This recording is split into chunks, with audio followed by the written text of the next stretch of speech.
You put all of your hard work into creating an app. You release it onto the App Store and then nothing. No downloads, no users, no revenue. Do you even keep working on the app? I mean, you've spent all this time, you've put all of this energy into it. It would feel like a bit of a waste if you didn't, right? Or maybe you're getting downloads, but there's just no revenue. It's just not profitable. Most developers get this decision wrong, and that mistake costs years. In this video, I'll show exactly how I decide whether an app is worth continuing, fixing, or abandoning, and how that decision helped me make over $800,000. I've been building apps now for over 5 years. I've had my fair share of failures, and I've had my share of successes as well. I've built so many apps that I've actually lost count. Last time I tried, it was well over 50, but surprisingly, most of these apps actually failed. In 2023, I posted, I have created 50 apps. 10% have failed, 44% have generated revenue, and 46% have yet to be monetized. Fast forward 2 years, and many of those apps were never actually monetized anyway. They were abandoned so I could focus on better opportunities. And that strategy has paid off. Abandoning the projects that were never going to make it in the first place allowed me to focus on the projects that actually will. In the past year alone, I've generated over $800,000 in revenue from my apps. How do you actually know if your app is bad? If this is something that you're asking yourself right now, my advice to you is very simple. Stop building features and start testing whether people actually want to use your app. The most important metric for judging the success of your app isn't how much revenue it's generating. Yes, that is important, but it's the number of downloads you can get. Things like monetization and payment experiments can always be applied later. But if you can't get people actually using your app, actually downloading your app, actually in your app, then you've got a problem. But it's not as easy as the sheer number of downloads on your App Store Connect dashboard. It doesn't actually tell you the full story. If your entire strategy is to focus on your keywords and to get traffic through the App Store, then the number of downloads reflects your position on the App Store and not actually how good your app is. Focus your energy here on App Store optimization. The key is to rank well and to get people actually using your app. Patience is required here. A lot of patience.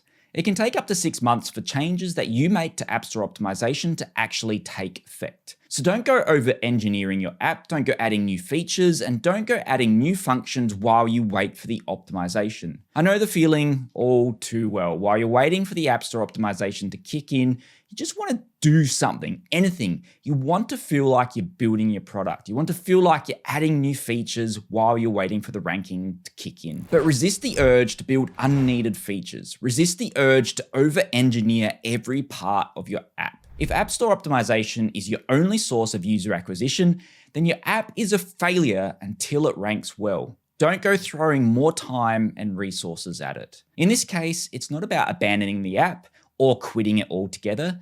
It's just about leaving it, waiting for App Store optimization to kick in and then reassess. To grow my apps, I check in with them every 6 months. Are they ranking well? Is there room for improvement with the App Store optimization? Have downloads actually increased?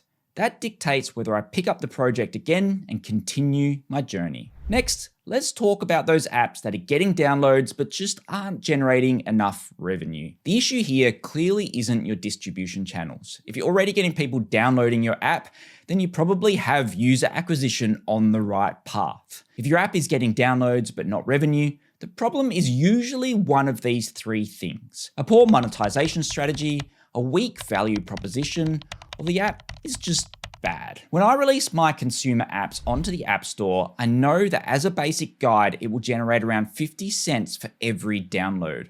So for every 2 downloads my app will generate, it will get about $1 in revenue. If I'm making less, I know my app is under monetized.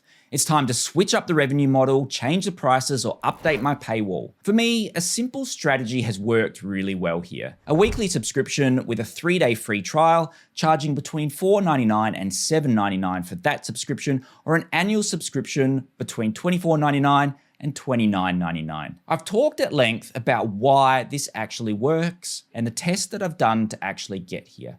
I'll put a link in the description below. And if the app is still under monetized and it's still getting nowhere close to 50 cents per download, it might be time to look at the value proposition. But what is a value proposition? Simply put, it's what the user sees valuable within your app, and is what you're essentially charging for. You have a lot of levers and tools that you can adjust to get the value proposition just right. It's not just about locking away a few features and calling them premium.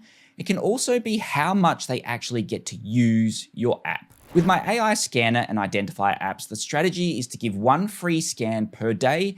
Any more and they must upgrade. This strategy has worked really well for those apps. And on the paywall, I show the feature as unlimited access. Get out of the headspace of thinking that you have to keep adding new features to your app and locking them behind a premium paywall. With my recent game, Swipe the Cat, I'm in new territory here. It's not like I can just slap on a paywall and call it a day. I don't think the target market of games, like actual players, care to subscribe to play.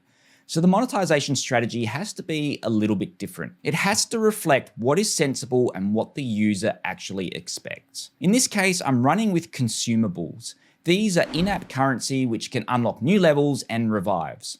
And revenue is not as good as consumer apps here, but it's getting a lot of downloads, so I'm still experimenting. But if the app was getting no downloads even after all the marketing was done, I would just abandon it, for now at least, and then wait to see if the App Store optimization plays a positive role in getting users in the future. I think the biggest trap developers make when assessing whether or not their app is bad is not factoring in the time element.